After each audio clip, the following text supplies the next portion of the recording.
বাংলার এই যে বিভিন্ন সময় বিভিন্ন মানুষ যে লিখছেন, সেইটার মধ্যে দিয়ে বাংলা কতটা পরিবর্তন হয়েছে, কোনটাকে আমরা একদম সঠিক বাংলা ধরে এগোবো? ব্যাপারটি হচ্ছে আধুনিক।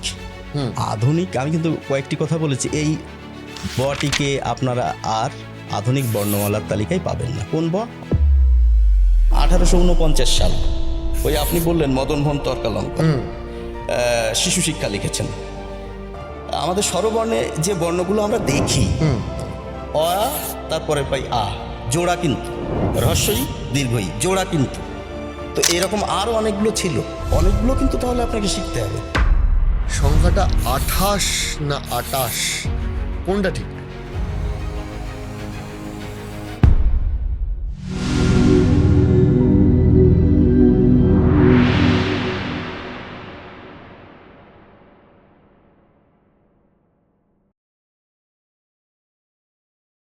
বাংলা ভাষা হচ্ছে সেই ভাষা যেটা প্রতি 22 কিলোমিটার অন্তর অন্তর বদলাতে থাকে। মানে এটা বহু মানুষ জানে না যে আমার এখানে বসে যে আমরা বাংলাটা বলছি, সেই বাংলার সাথে এখান থেকে ঠিক 22 কিলোমিটার দূরে আমরা যদি হুগলি জেলার একটু ইন্টেরিয়ারে ঢুকে যাই, সেখানের বাংলা উচ্চারণের সাথে তফাৎ আছে। আবার নদিয়া জেলার বাঙালির একটা বাংলা উচ্চারণের সাথে এইখানকার বাঙালির যতটা তফাৎ আছে, আবার এখানকার বাঙালি উচ্চারণের সিলেটি বাংলার উচ্চারণ কমপ্লিটলি ডিফারেন্ট। মানে ইনফ্যাক্ট প্রথমবার আমি আপনাকে একটা কথা বলছি যে এটা একটা অদ্ভুত অভিজ্ঞতা আমার। আমি শিলচর গেছি এবং শিলচরে গিয়ে এবার ডেফিনেটলি আমার সাথে কথাবার্তা হচ্ছে একটি চায়ের দোকানে, আমরা মানে ক্যাফের মতো আর কি, ছোট ক্যাফে, সেখানে আমরা কথাবার্তা বলছি বিভিন্ন শিল্পীদের সাথে। বলতে বলতে শিলচরের যারা ছিলেন তারা নিজেদের মধ্যে একটু আলাপ আলোচনা করছেন, নিজেরা কথা বলছেন, আমি সামনে উল্টো দিকের টেবিলে। তো তারা নিজেদের মধ্যে 5 মিনিট কথা বললেন, আমি কিছুই বুঝলাম না। ওরা তো বাংলাতেই বলছে। এইবার হ্যাঁ, এইটাই ইন্টারেস্টিং বলছি। আমি ওদেরকে জিজ্ঞেস করলাম যে আচ্ছা আপনারা এই যে ভাষাটা বললেন, হ্যাঁ কারণ আমি শুনে গেছি সবাই বাংলা বলছে দেখছি আমার সাথে, ঠিক আছে, আপনি কি ভাষায় কথা বলেন? বলছে বাংলা। আচ্ছা, আরে তাহলে বাংলা নিয়ে আমার এখন অনেক কিছু জানা দরকার। তো আমার মনে হয় যে মানে কলকাতার শহরতলির যেটুকু একটা খুব ক্ষুদ্র অংশ রয়েছে, যেটা ওই লিখিত বাংলা যেটাকে বলে, সেই বা ওই যেটা ব্যাকরণ বইয়ের বাংলা বলে, সেই বাংলাটা অনুযায়ী অল্প বিস্তর বলতে পারে। বাকি সবটাই যে আঞ্চলিক আছে, সেখানে যে জল বা দিবেনি, যাবুনি, এই কথাগুলো আসতে আরম্ভ করে। আমি এই উচ্চারণ সূত্রেই আপনাকে জিজ্ঞাসা করছি। সেটা হচ্ছে যে ধরুন এই যে বর্ণমালার বিভিন্ন শব্দ, সেই শব্দের উচ্চারণেও তো পরিবর্তন হয়েছে, যেগুলো হয়তো সঠিক নয় বা সঠিক শব্দ নয়। আপনি সম্ভবত বর্ণমালার নাম বলতে চাইছেন। না, বর্ণমালার মধ্যে, হ্যাঁ বর্ণমালার মধ্যে ধরুন আমি যদি বলি যে মূর্ধন্য, আচ্ছা আচ্ছা, সেটা অনেকে মূর্ধন্য বলে। হ্যাঁ হ্যাঁ হ্যাঁ। এই যে হস্যই, আচ্ছা, দীর্ঘই, হ্যাঁ, হ্যাঁ। দীর্ঘৌ, হস্যৌ, ঠিক আছে, এরকম তো বহু উচ্চারণের গন্ডগোল থাকে। হ্যাঁ, বর্ণের নাম, এগুলো হচ্ছে বর্ণের নাম। অনেকগুলি বর্ণের নামে কিন্তু এই সমস্যা রয়েছে। আমি এক্ষুনি যেটা বললাম, বর্গীয় জ, বর্গীয় জ, আপনারা কিন্তু অনেককেই বলতে শুনবেন বর্গ জ বা বর্গজ জ, বর্গীর জ, হাত তোলা ঝ না কি বলে, আরেকটি এরকম কি নাম রয়েছে, ঝটিকে বলা হয়। তো অনুস্বারকে অনুস্বার, অনুস্বার, অনুস্বর, দেখুন দুটোই কিন্তু শুদ্ধ। এবার ব্যাপারটি হচ্ছে কোনটি বলবো কোনটি বলবো না, বা সঠিক উচ্চারণ কি, সঠিক কোনটা, এটি কিন্তু জানা প্রয়োজন। না হলে কি হবে বলুন তো? একটি বাচ্চা, সে হয়তো তার বাবার কাছ থেকে শিখেছে যে ট ঠ ড ঢ, আপনি বললেন, তারপর যে বর্ণটা তার নাম কি? আপনি কি বলবেন? মূর্ধন্য। আপনি মূর্ধন্য বললেন। ওই বাচ্চাটা তার বাবার কাছ থেকে এটা শিখেছে, অথবা স্কুলে গিয়ে ওটা শিখেছে। কিন্তু সে যখন কলেজে গেল, সেখানে দেখছে সে এই বর্ণটাকে যখন মূর্ধন্য বলছে, বন্ধুরা হাসছে। অথবা বইতে সে পাচ্ছে একটি বিশেষ শব্দ ওই বর্ণটার জন্য বরাদ্দ রয়েছে, মূর্ধন্য ন। তো আমরা কিন্তু বেশিরভাগ বাঙালি জানেন তো এই বর্ণটিকে মূর্ধন্য বলি, বা এই যে আমি বললাম মূর্ধন্য, তাও কিন্তু নয়, ওটাকেও আবার একটু এদিক ওদিক করে বলে মূর্ধন্য। আরো এরকম শুনেছি মধ্যাহ্ন, হতে পারে, হ্যাঁ বলেন, অনেকেই বলেন। তো আমাদের এগুলিকে, যেহেতু ব্যাকরণের বইতে আপনারা এই বর্ণটার প্রমিত নাম লেখা রয়েছে, তো আমরা সেভাবে বলবো। হুম আবার দেখুন, অনেকে বলেন ডয়ে বিন্দু, হুম তারা বলবেন যে ডয় শূন্য বলা যাবে না। হুম অনেকে ডয়ে বিন্দু র বলেন, হুম অনেকে ডয়ে শূন্য র বলেন, হুম। অনেকে আবার র বলেন, শুধুই র। হ্যাঁ, র। র, ডয় শূন্য র। হুম তো এবার ভদ্রলোক হয়তো একটিই জানেন, এবার তিনি বলবেন যে বাকিগুলি ভুল। হুম কিন্তু তিনটি নামই তো প্রচলিত, আপনি বইতে পাবেন। শিক্ষক মহাশয়দের, বাবা মাদের এগুলি যদি জানা থাকে, তাহলে শিশুরা আর বিভ্রান্ত হবে না, ওরা একটাই জানুক না। হুম অনুস্বার, অনুস্বর দুটিই শুদ্ধ ব্যাকরণ বলছে, অভিধান বলছে। তো যে যে ভদ্রলোক অনুস্বার বলবে, তাকে কেন আমি বলবো না অনুস্বার নয়, ওটাকে অনুস্বার বলো? হুম। দুটোই ঠিক, আপনি যে কোনো একটি বলুন না। তাহলে এই শব্দটাও কি ঠিক, পেট কাটা মূর্ধন্য ষ? না, ওটা কি হচ্ছে, এই আঞ্চলিকতার প্রভাবটা এসে যায়। এবং এই যে আপনি বললেন, যেভাবে আমি বলেছি মূর্ধন্য ন, একইভাবে মূর্ধন্য স, ওই বর্ণটার নাম। এবার পেট কাটা বললে কি হয়, বাচ্চাদের কাছে এই পেটটা তো কাটা থাকে, মাঝে একটি দাগ থাকে, সুতরাং বাচ্চাদের মনে রাখতে হয়তো একটু সুবিধা আচ্ছা, হয়। ওই শটার নাম হচ্ছে শুধু মূর্ধন্য ষ।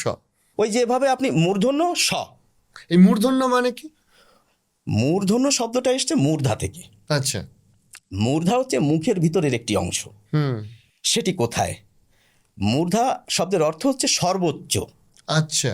অর্থাৎ আমাদের উপরে যে মানে কি বলবো, ছাদ রয়েছে, ছাদের যে টপ জায়গাটা, হুম জিভটা যদি লম্বভাবে দাঁড় করাই, হ্যাঁ, তাহলে যে জায়গায় গিয়ে স্পর্শ করবে সেই জায়গাটির নাম হচ্ছে মূর্ধা।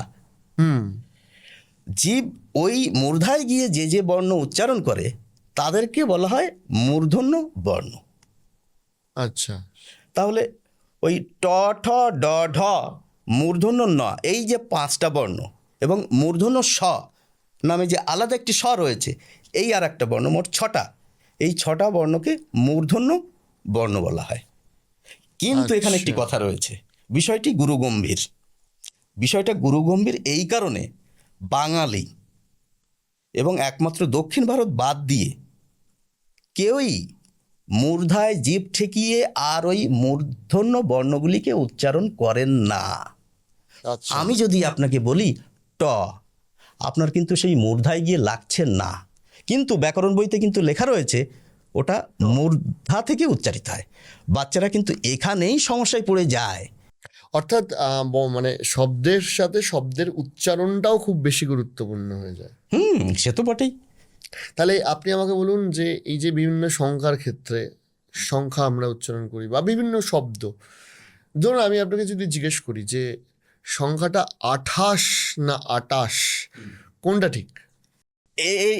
এখানে সেই একই সমস্যা। হুম ধরুন এক ভদ্রলোক জীবনভর জেনে এলেন যে এই সংখ্যাটি 2-8, এটা কি বলা হয় 28। হুম তাহলে ওনার সামনে যদি অন্য কেউ বলে ফেলেন 28, উনি বলবেন এ রে ভুল বলছিস কেন। হুম কিন্তু আমাদের জেনে নেওয়া প্রয়োজন, হুম আপনি ট দিয়ে লিখুন আর ঠ দিয়ে লিখুন, আপনি 28 বলুন আর 28 বলুন, দুটোই শুদ্ধ। আপনি যে কোনো একটি গ্রহণ করতে পারেন। এবার আপনি বলবেন এগুলি তো আলোচনার প্রয়োজনই নেই। আমি বলছি আছে। ওই যে কেউ একজন আঙুল উঁচিয়ে বলে দেবেন এটি ভুল ওটি ভুল। আমরা যদি জানি যে দুটোই ঠিক, তাহলে ভুল আর আমরা বলতে পারবো না। এবং দুটোই কিন্তু আপনি পাবেন অভিধানে, রেফারেন্সে আছে। হ্যাঁ একদম রয়েছে, সুতরাং দুটোই শুদ্ধ। আচ্ছা, তাহলে এই যে বাংলা গ্রামার বা বাংলা ব্যাকরণ, সেটাও তো একটা পরিবর্তনশীল যাত্রার মধ্যে দিয়ে চলছে, এবং সেখানে বহু শব্দ আসছে যেগুলো ইংরাজি শব্দ মানে আমরা ইনক্লুড করছি, মানে যেরকম চেয়ার, স্কুল, বা আজকের ডেটে কম্পিউটার আসার পর যে প্রযুক্তি আসার পর যেগুলো নতুন নতুন যেগুলো আছে, এআই হোক বা ইত্যাদি, কৃত্রিম বুদ্ধিমত্তা বলে কেউ বলে না, ঠিক আছে, যে একটা গান বানাচ্ছি যেটা কৃত্রিম বুদ্ধিমত্তা তৈরি করেছে, যে AI is right now a universal word.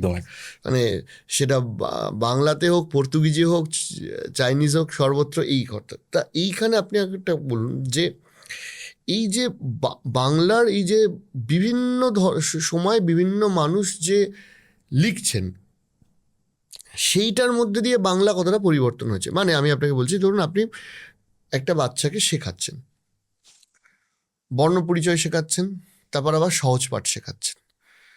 বর্ণ পরিচয়ের সাথে কোথাও কোথাও গিয়ে সহজ পাঠের একটা ক্লাস হচ্ছে।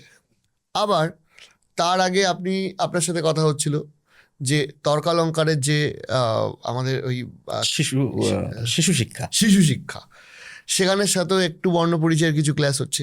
তাহলে কোনটাকে আমরা একদম সঠিক বাংলা ধরে এগোবো? ব্যাপারটি হচ্ছে আধুনিক।